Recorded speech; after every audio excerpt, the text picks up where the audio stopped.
Jadi mulaikan kita jaga adab majelis kita ini. Insyaallah mulaikan. Dengan menjaga adab, maka Allah akan memberkati majelis. Apa saja kalau tidak dijaga adabnya, berkahnya hilang. Allah berfirman dalam Al-Quran, ya ayyuhalladzina amanu la tarfa'u aswatakum fawqa sawtin nabi wa la tajharu lahu bil qawli kajahri ba'dikum li ba'd an tahbata a'malukum wa antum la tash'urun. Hai orang-orang beriman, jangan kamu keraskan suara kamu melebihi suara Nabi. Jangan kalau bicara dengan Nabi seperti bicara dengan orang lain.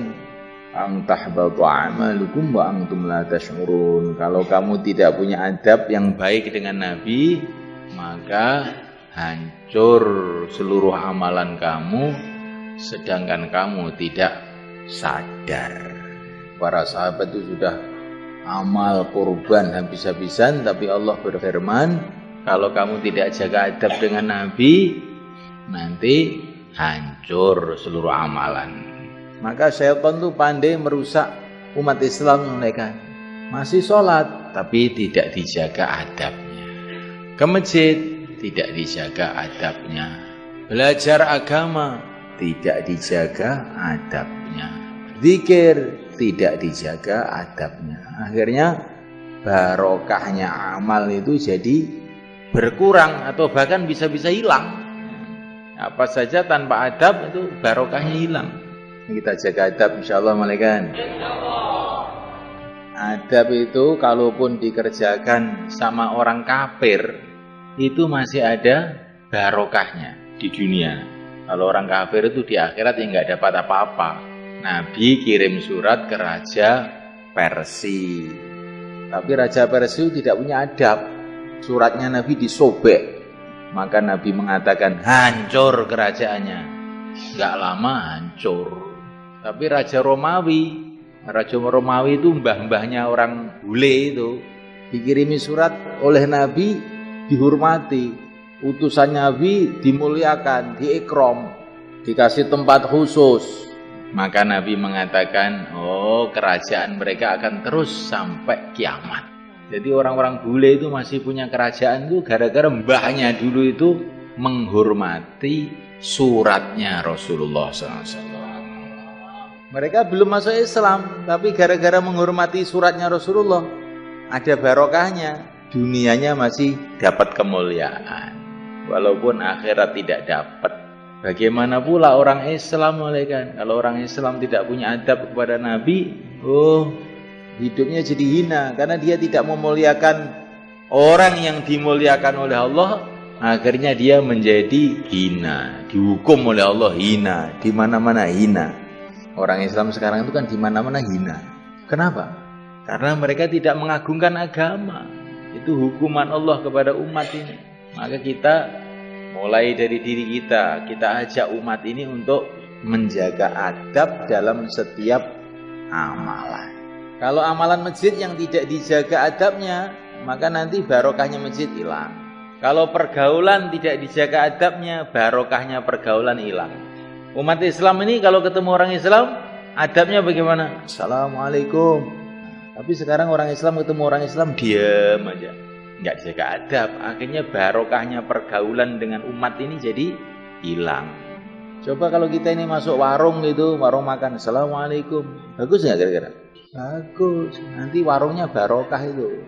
Nabi mengatakan kalau kamu masuk rumah ucapkan salam, maka Allah akan mendatangkan banyak kebaikan di rumah kamu itu. Sehingga para sahabat tuh kadang-kadang Nabi datang mengucapkan salam itu dijawab lirih gitu. Assalamualaikum. Waalaikumsalam. Dari dalam rumah. Sampai Nabi ngulang lagi. Assalamualaikum. Bisa 3 kali nggak ada jawaban, Nabi pergi. Kemudian sahabat tuh keluar dari rumah membuntuti Nabi.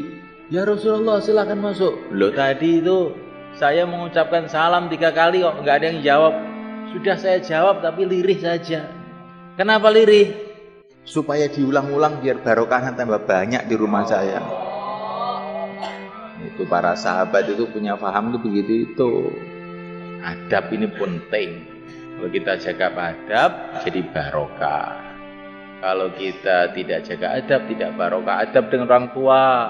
Kalau kita jaga, barokahnya orang tua itu akan datang pada kita. Orang tua itu ada barokahnya kalau kita jaga adab. Orang yang menjaga adab dengan orang tuanya, Allah akan berikan barokah dunia. Orang yang menjaga adab dengan para ulama, Allah akan berikan barokah agama. Nah ini orang-orang ahli batil yang usaha bagaimana orang itu nggak punya adab dengan orang tua. Sekarang di Eropa sana itu ada undang-undang namanya Undang-Undang Hak Asasi Anak. Itu kalau orang tua marah sama anaknya telepon sama polisi, orang tuanya dibawa ke polisi. Hanya orang itu nggak punya adab dengan orang tua. Awas ya Pak, jangan marah-marah, tak laporin polisi. Ini pendidikannya orang kafir. Orang Islam tidak begitu itu. Kenapa kok begitu? Karena dulunya ayahnya itu juga tidak beradab dengan neneknya, kakeknya. Maka oleh Allah dihukum anaknya juga tidak punya adab lagi. Mulaikan Allah SWT, adab ini penting, betul-betul penting. Kita diajari dalam agama ini adab. Adab kepada Al-Quran. Ya enggak? Kalau mau baca Quran harus wudu. Baca Al-Quran tidak wudu. Alasannya macam-macam. Padahal ini sudah mufakat madhab 4 harus wudu. Alasan macam-macam enggak wudu. Orang enggak punya adab. Akhirnya barokahnya Quran tuh enggak masuk dalam hati kita. Baca Quran tapi nggak bisa merenungi, nggak bisa memahami. Baca Quran tapi hatinya tambah keras.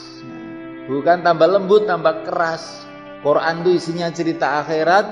Kalau orang baca Quran mestinya tambah rindu kepada akhirat, tapi kok malah rindu duit. Nggak jaga adab. Tidak dijaga adab. Al-Quran taruh di atas, jangan taruh di bawah. Saya kemarin ketemu orang-orang Arab itu. Al-Quran taruh di bawah. Maka saya bilang, inilah sebabnya orang Arab itu banyak musibah. Ada apa? Ini apa haram? Apa dalilnya apa? Sudahlah, pokoknya begitu itu. Karena kamu tidak menjaga adab. Kalau kamu kepalanya saya taruh di bawah, senang?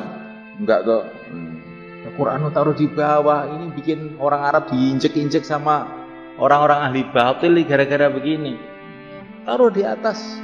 Kalau kopiah kamu saya taruh di bawah untuk sepatu, boleh nggak? Nggak boleh. Kenapa? Apa haram? Ya kurang ajar, bukan masalah haram. Nah iya. Quran taruh di bawah gimana? Adab dijaga semua kan?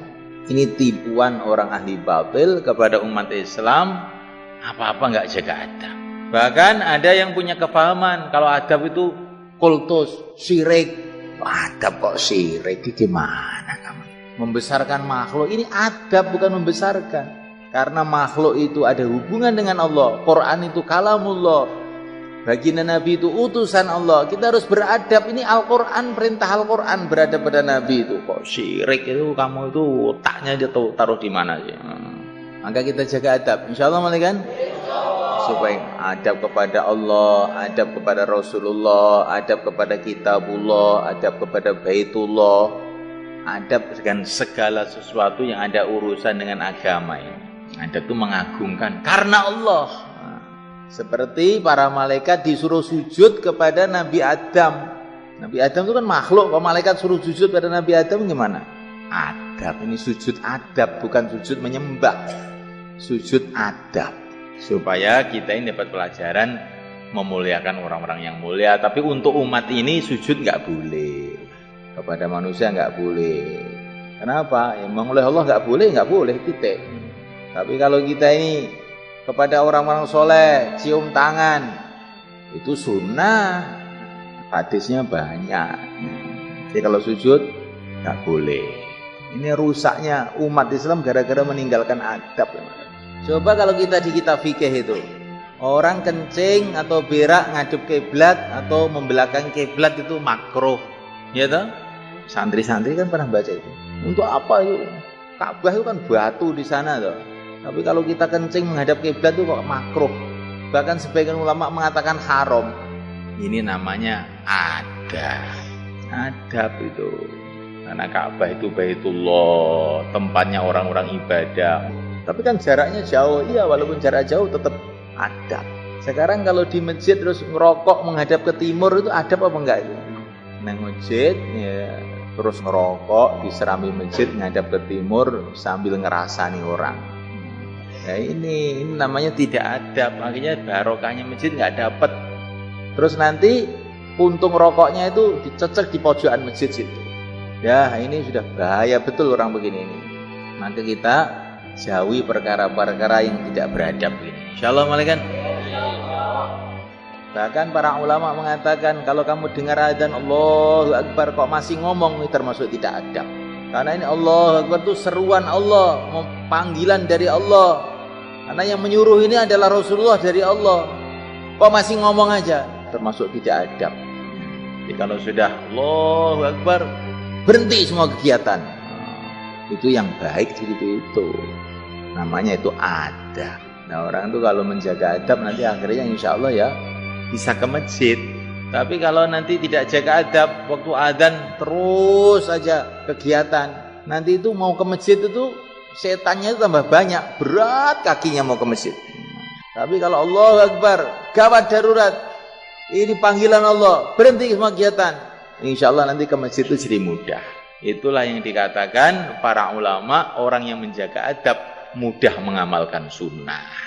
Kalau orang itu tidak mau jaga adab, berat mengamalkan sunnah. Kalau sudah berat mengamalkan sunnah, lama-lama berat mengamalkan yang wajib. Kalau sudah berat mengamalkan yang wajib, na'udzubillah, tambah merosot imannya.